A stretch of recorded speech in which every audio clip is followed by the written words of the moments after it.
আকাঙ্ক্ষা কি, এজেন্ডাটা কি? এজেন্ডাটা হচ্ছে বাংলাদেশের মতো কান্ট্রিগুলোতে সমকামিতাকে সরকারিভাবে বৈধ করে ফেলা।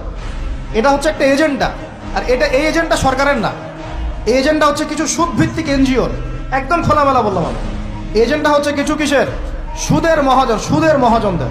আমাদের বাচ্চাদেরকে এমন কোনো শিক্ষায় শিক্ষিত করা যাবে না, একেবারে হারাম করে ফেলতে হবে নিজেদের উপরে।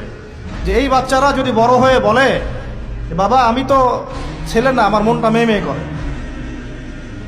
কি ভয়ঙ্কর একটা সমাজ সামনে আসতে যাচ্ছে, আপনারা কি কল্পনা করতে পারতেছেন?